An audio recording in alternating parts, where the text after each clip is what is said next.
وشد کے. اختر حسین صاحب، وہ کون سے ادارے ہیں ملکی جو اپنی حدود میں کام نہیں کر رہے ہیں؟ ہمارے وزیر اعظم صاحب بار بار اور تواتر کے ساتھ یہ مطلب وہ کہہ رہے ہیں کہ جی ادارے اپنے حدود میں کام کریں، ادارے اپنے حدود میں کام کریں. کون سے ادارے ہیں جو؟ یہ تو وزیر اعظم صاحب سے پوچھے نا کہ بھائی وہ کون سا ادارہ ہے جو حدود میں نہیں کام کر رہا ہے. ہم تو جس ادارے کو سمجھتے ہیں کہ بھائی عدلیہ ہے وہ اپنے حدود میں کام کر رہی ہے، انتظامیہ ہے وہ اپنے طور پر کام کر رہی ہے. فوج کی اگر بات ہے تو وہ کہیں نا کہ فوج اپنے حدود میں نہیں ہے اور فوج ان کے اوپر کہ وہ مطلب عدلیہ کو ہی یہ پیغام دے رہے کہ نہیں. میں سمجھتا ہوں کہ عدلیہ تو اپنے حدود میں ہے، اور عدلیہ کے بارے میں جو لوگ یہ کہتے ہیں کہ عدلیہ جو ہے وہ کچھ زیادہ اپنے کو پرو ایکٹیو ہوئی ہے، میں سمجھتا ہوں کہ ان لوگوں کو اس بات کو ریئلائز کرنا چاہیے کہ جب ملک کے اندر گورننس نہیں ہوتی ہے، جب ملک کے اندر جمہوری ادارے اور سیاسی پارٹیاں جن کی حکومتیں ہوتی ہیں وہ اگر لوگوں کی توقعات پر پورے نہیں اترتے ہیں تو لوگ اس طرف دیکھنے لگتے ہیں جہاں سے ان کو کوئی تھوڑا بہت جو ہے وہ ریلیف ملتا ہے. یعنی ایک ٹنل کے اندر اگر جہاں سے ان کو کوئی سوراخ سے روشنی نظر آتی ہے تو اس روشنی کی طرف لوگ بھاگنے کی کوشش کرتے ہیں.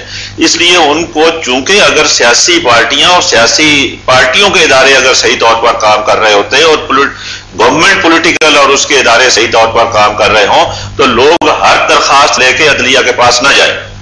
حکومت یہ چاہتی ہے کہ جو عدلیہ کے جو فیصلے ہیں وہ اس پر دباؤ ہیں، جس کی ان فیصلوں کی بدولت جو سول سوسائٹی ہے، سیاسی پارٹیاں ہیں، وکلا ہیں، وہ اس پر دباؤ ڈال رہی ہیں. میں سمجھتے ہیں نہیں ایسا. دیکھیں یہ دباؤ تو ضروری ہوتا ہے، یہ تو جمہوری اداروں کا نا، جو وکیلوں کا ادارہ ہے ایک جمہوری ادارہ ہے، اس کا چیزوں کے اوپر ایجیٹیٹ کرنا، یا سول سوسائٹی کے ادارے ہیں ان کے دباؤ حکومت کے اوپر ہونا چاہیے ان چیزوں کے اوپر کہ جو حکومت کی گورننس کے متعلق ہیں اور صحیح نہیں ہوتے ہیں. اسی طرح پولیٹیکل پارٹیز کو ایجیٹیٹ کرنا چاہیے ان چیزوں کے اوپر. میں سمجھتا ہوں یہاں پولیٹیکل پارٹیز بھی جو صحیح معنوں میں لوگوں کے جو ایشوز ہیں at the grass root level ان کو نہیں اٹھاتی ہیں اور اس پر ایجیٹیٹ نہیں کرتی ہیں، کرپشن کے ایشوز کے اوپر ایجیٹیٹ نہیں کرتی ہیں، تو لوگ آ جا کے عدلیہ کی طرف دیکھنے لگتے ہیں. پھر آپ دیکھیں کہ بھائی اگر کسی کا آدمی کڈنیپ ہوتا ہے، غائب ہوتا ہے اور اس کی کوئی داد رسی نہیں ہوتی تو عدالت کی طرف جاتا ہے، اور عدالت اگر پوچھتی ہے تو آپ یہ کہو کہ صاحب عدالت اپنی حدود سے باہر ہے. اس پاکستان کے آئین میں آپ دیکھیں کہ آرٹیکل 184 سب آرٹیکل 3 پرووائڈ اس لیے کیا گیا تھا کہ جہاں کہیں بھی کسی کا فنڈامنٹل رائٹ وائلیٹ ہوتا ہے اور عوامی اہمیت کا مسئلہ ہے تو از خود عدلیہ ان چیزوں کے بارے میں نوٹس لے اور لوگوں کو داد رسی ان کی کرے. تو یہی جو ہے وہ عدلیہ اس وقت کر رہی ہے. اگر تمام آپ دیکھیں کہ جن اداروں کے بارے میں بھی کرپشن کا مسئلہ ہے، اسٹیل مل کا مسئلہ ہے، گیس کا مسئلہ ہے، پاپڈا کا مسئلہ ہے، کسی چیز کا مسئلہ ہے، اگر وہ ادارے صحیح طور پر کام کر رہے ہوتے تو آپ عدلیہ کو یہ ضرورت نہیں تھی کہ اپنے طور پر سو موٹو نوٹسز لے اور لوگوں کو بلائے اور لوگوں کی تفتیش کرے. تو یہ میں سمجھتا ہوں کہ ہمارے ہاں جمہوری اداروں کی کمزوری کا مسئلہ ہے، حکومت کی گورننس صحیح نہ ہونے کا مسئلہ ہے، جس کی وجہ سے عدلیہ کی طرف لوگ دیکھتے ہیں. آپ دیکھیں لاکھوں لوگوں نے عدلیہ کی بحالی کے لیے ایجیٹیٹ کیا ہے اور ہمارے عدلیہ کے ججوں نے دنوں تک سڑکوں پر گزارے ہیں جلوس میں.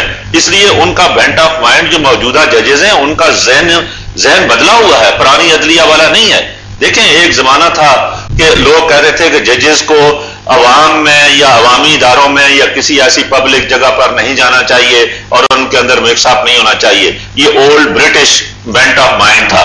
لیکن اب آپ یہ دیکھیں کہ وہ بینٹ آف مائنڈ چینج ہو گیا ہے. یعنی آپ اگر آپ یہ کہیں کہ سندھ کلب میں تو جج جا سکتا ہے لیکن پریس کلب میں نہیں جا سکتا، یا برس روڈ پہ نہیں جا سکتا کھانے کے لیے، تو کیوں نہیں جا سکتا برس روڈ پہ کھانے کے لیے؟ کیوں پریس کلب میں نہیں جا سکتا؟ صرف سندھ کلب اور جم خانہ میں ہی جا سکتا ہے. تو یہ لوگوں کا ذہن چینج ہوئے ہیں. اس لیے لوگ اس بارے میں، ہماری عدلیہ بھی اسی طرح سے لوگوں کے بارے میں سوچتی ہے، اور جہاں کہیں یہ مسئلہ کوئی اٹھتا ہے عوام کی اہمیت کا تو وہ اس مسئلے کو اٹھاتے ہیں. لیکن اختر حسین صاحب یہ کچھ اور بھی مطلب چیزیں سوال اٹھتے ہیں، مثلا خاص طور پر جو وکلا کی جو تنظیمیں ہیں، بار ایسوسیشن وغیرہ ہیں، ان کے ساتھ اب ججز کی میٹنگزیں اور مطلب پروگرامز اس قسم کے بہت زیادہ ہو رہے ہیں، جس کی وجہ سے کہا جا رہا ہے کہ انفلوئنسز جو ہے نا وہ یہ زیادہ آ رہے ہیں اس کے. نہیں دیکھیے میں آپ سے عرض کروں، ہمیشہ سے ہماری عدلیہ کے ججز یا چیف جسٹس پاکستان کا یا صوبے کا بار ایسوسیشنوں کی دعوتوں میں جاتا ہے. اور میٹنگ تو نہیں ہوتی نا؟ نہیں، میٹنگ کرتے ہیں، میٹنگ بھی ہوتی ہے. کون میٹنگ کرے گا ججز کے ساتھ جا کر؟ یہ تو دیکھیں بار ایسوسیشن جوڈیشری کا، جوڈیشل انسٹیٹیوشن کا ایک حصہ ہے. جی جی. بار ایسوسیشن جو ہے وہ ہمارے جو عدلیہ کے انصاف کے ادارے کے ایک حصے کے طور پر ہے. اس لیے وہ عدلیہ کا اور بار کا، ابھی جیسے بھٹو صاحب فرما رہے تھے کہ بھائی آپ نے میثاق جمہوریت کے اندر جوڈیشل کمیشن کی بات کی، اس کمیشن کے اندر آپ نے کہا تھا کہ چیف جسٹسز بھی ہوں گے، اس کے اندر بار کونسل کا نمائندہ بھی ہوگا، اس کے اندر بار ایسوسیشن کا نمائندہ بھی ہوگا، اس کے اندر پارلیمنٹ کے اندر اس میں اختلاف اور حکومت کا نمائندہ بھی اس کا ہوگا. تو یہ ایک ادارے کے حصے ہیں نا. اس لیے ہماری عدلیہ اس وقت اگر بار ایسوسیشن کے ساتھ جا کے میٹنگ کرتی ہے ان کے مسائل کے اوپر اور آئین کے مسائل کے اوپر اور اداروں کے مسائل کے اوپر، تو بالکل جائز ہے، ان کو یہ میٹنگز کرنی چاہیے. لیکن یہ بھی ہو سکتا ہے نا کہ جیسے ابھی جو میثاق جمہوریت کے حوالے سے جوڈیشنل کمیشن کی جو بات کی گئی ہے، تو ابھی کہا یہ جا رہا ہے کہ جو آئینی کمیٹی ہے سینیٹر رضا ربانی کی سربراہی میں، وہ کہہ رہے ہیں کہ جی اب اس پہ کام ہو رہا ہے اور اس کی جلد از جلد اس کی تشکیل کا مرحلہ انہوں نے بھی مطلب وہ کہہ رہے ہیں کہ جی اب شروع ہونے والا ہے. ہو سکتا ہے کہ اس وجہ سے جو ججز کی تقرری کو روکا ہوا ہے کہ جوڈیشنل کمیشن بن جائے، پھر اس کے بعد اس کی تقرری عمل میں لائی جائے. اسد اللہ بھٹو صاحب. بھائی بات یہ ہے کہ وہ تو جوڈیشل جو اپائنٹمنٹس ہیں ان کو روکنا تو عوام کے ساتھ زیادتی ہے، قوم کے ساتھ زیادتی ہے، ججوں کے ساتھ زیادتی ہے. جہاں 40 جج ہوں وہاں 18 جج ہوں، کیسے کام کریں گے؟ سپریم کورٹ میں یہی حال ہے، دوسری ہائی کورٹس کا یہی حال ہے. تو اس لیے ہم تو سمجھتے ہیں کہ وہ تو جب ہوگا تو دیکھیں گے، لیکن مجھے تو ہوتا ہوا ابھی تو نظر نہیں آ رہا ہے. اس لیے ہوتا ہوا نظر نہیں آ رہا ہے کہ دیکھیں وہ جو ڈاکیومنٹ دستخط کرنا اور چیز ہے، حکومت میں آن کے امپلیمنٹ کرنا اور چیز ہے. پیپلز پارٹی نے MRD کے تحریک میں صوبائی خود مختاری کا ایک ڈاکیومنٹ دستخط کیا تھا، جاری کیا تھا. اور MRD کی تحریک جو ہے وہ چلے ہوئے کتنا عرصہ ہوا ہے، یعنی ضیاء الحق کو مرے ہوئے بھی جو ہے وہ یعنی اب 88 میں الیکشن ہوا بعد میں.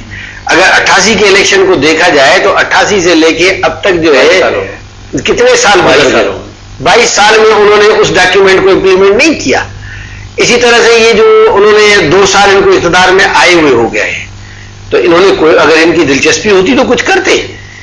اچھا اس کو چھوڑیے، اس میں تو اور بھی چیزیں ہیں. اس میں لکھا ہوا ہے کہ بلدیاتی انتخابات کرانے ہیں قومی انتخابات کے بعد. تو اس میں کیا ان کو رکاوٹ ہے؟ اب تک جو ہے وہ جو ہے 17ویں ترمیم کے نتیجے میں یہ جو بلدیاتی نظام ہے یہ مرکز سے صوبوں کو منتقل ہوا ہے، کیونکہ اس 17ویں ترمیم میں یہ لکھا ہوا تھا کہ 31 دسمبر سن 2009 کو یہ مرکز سے صوبوں کو چلا جائے گا. باقی خراب ہے اچھا ہے اس میں نہیں، لیکن میں کہتا ہوں اس ویلیو میں نہیں ہو رہا ہے. 2 مہینے سے اب تک قانون سازی نہیں کر پا رہے. اصل میں اس کی وجہ یہ ہے کہ جو اقتدار میں اس وقت اتحادی ہے وہ ملک کے لیے سنجیدہ نہیں ہے، قوم کے لیے سنجیدہ نہیں ہے، صرف اپنی کرسی اور اقتدار کے لیے سنجیدہ ہے. اس لیے سب سے بڑا مسئلہ پڑا ہوا ہے. وہ آپس میں لڑتے بھی ہیں، لوگ مر بھی رہے ہیں، ملک کے اندر جو ہے مسائل ہیں اور اس کے اوپر کوئی گفتگو نہیں ہو رہی ہے. اچھا چلیں، اگر ابھی جو ایڈوائز چیف جسٹس صاحب نے بھیجا تھا ججز کی تقرری کے حوالے سے، اس کو 30 دن ہو گئے. کہا یہ جاتا کہ الجاد ٹرسٹ کیس میں 30 دن کے حوالے سے پابند کیا گیا تھا کہ جو ایڈوائز جائے تو اس کی تقرری عمل میں لانی چاہیے. اچھا 30 دن آ جائے، آپ سمجھتے ہیں کہ اب سپریم کورٹ اس کیس کی روشنی میں کیا اقدامات اٹھا سکتے ہیں؟ میں وہی کہہ رہا ہوں کہ یہ جو ہمارے وزیر اعظم صاحب کہتے ہیں نا کہ اداروں کا تصادم نہیں ہونا چاہیے، تو ان کو سپریم کورٹ کے جو ریکمنڈیڈ ججز ہیں ان کو فوری طور پہ اپائنٹمنٹ کرنی چاہیے. تصادم تو یہ کر رہے ہیں. دیکھیں نا، ظاہر ہے جب چیف جسٹس کے ریکمنڈیشن پہ عمل نہیں ہوگا تو اس کے نتیجے میں دونوں یعنی جوڈیشری اور انتظامیہ کے درمیان میں جو ہے وہ تو پھر ایک جو ہے خلیج پیدا ہوگا. اب میں سمجھتا ہوں کہ اس کی ذمہ داری تو حکومت کے اوپر عائد ہوتی ہے. ان کو تو فوری طور پہ ان کو مان لینا چاہیے، لیکن حکومت یہ چاہتی ہے کہ ان کے پسندیدہ ججز آئے. تو یہ وہ سب سے بڑا سوال ہے کہ حکومت کو اپنے مفادات سے زیادہ قوم کے مفادات کو دیکھنا چاہیے اور اپنی مرضی چلانے کے بجائے دستور پہ عمل ہونا چاہیے اور قانون کی بالادستی ہونی چاہیے. بھٹو صاحب، بریک کا وقت آ گیا. گولے شاہ رخ خان فدا زور گونڈے بریک کا پتا کنٹینیو ہمیں گپا جنے